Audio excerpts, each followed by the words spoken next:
In Utah and Colorado, in New Mexico and Arizona, there lives the largest tribe, they're called the Navajo.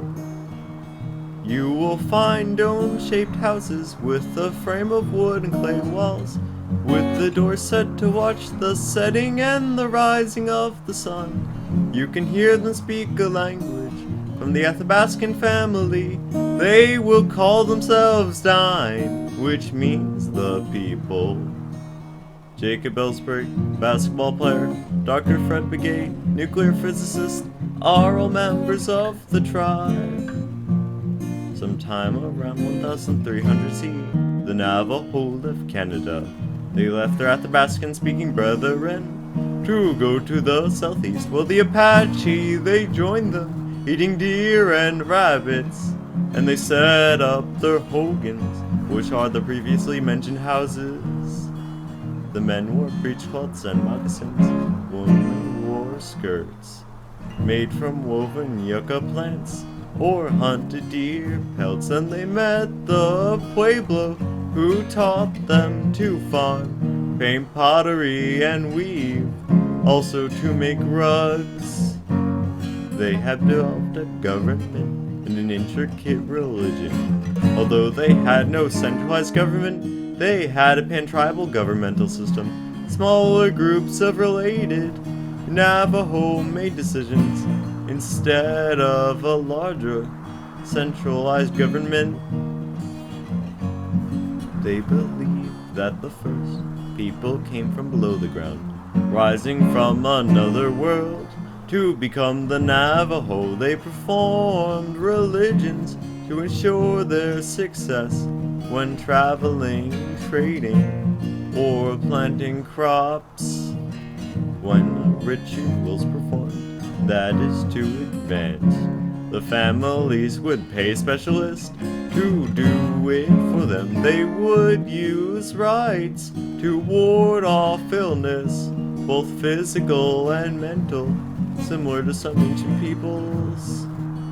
Prayers, songs, and dry paintings made from pollen and flower petals. They used them for ceremonies to perform these rites. Some involved dances where the people all gathered, and some of these ceremonies are still practiced today. There are stories explaining why they perform these rites. Most of them use art as taught by the Pueblo. They grew similar crops to the other tribes. Corn, beans, and squash, all planted in their fields. They used the crops they farmed and the animals they hunted to make food like mutton stew, fried cornbread, and grilled prairie dogs. They would usually travel in dog sleds called travios, but that all changed in the mid-1600s when they met the Spanish. They gave them horses to use instead of sleds. They also gave them sheep to farm for food. They also used them to make wool clothing. But in the 1800s, the Spanish taught them again. They came to teach them how to make jewelry. Men would make the jewelry, and women would weave and make pots. Men made the jewelry from silver and turquoise, but the jewelry wasn't as valuable as the rugs the women made. Their rugs were cotton until they found wool. The rugs were expensive, that's why they're called chef's blankets. Then in 1863, Colonel Kit Carson came to tell them, "Go get off your sacred lands and move to New Mexico." They were forced off their lands with their crops all destroyed. They left in 1864, which started the long walk. 9,000 forced to march 450 miles. 200 of them died due to poor planning.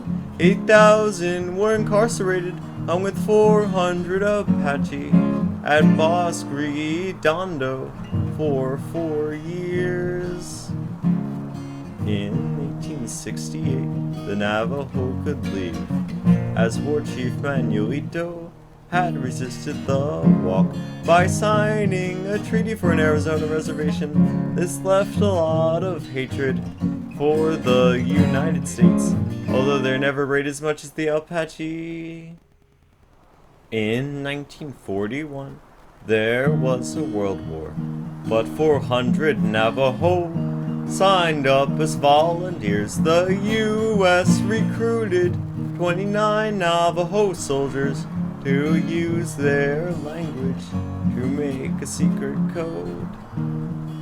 800 messages were sent to Iwo Jima. Each message could be decoded in 20 seconds. Even to this day, it's the only unbroken code in military history because their language is so complicated. In Utah, Colorado, in New Mexico, and Arizona, there still lives the Navajo people, just like in the 1800s. They have formed a nation with Window Rock as a capital, but their lands are barren, and it's hard to plant crops.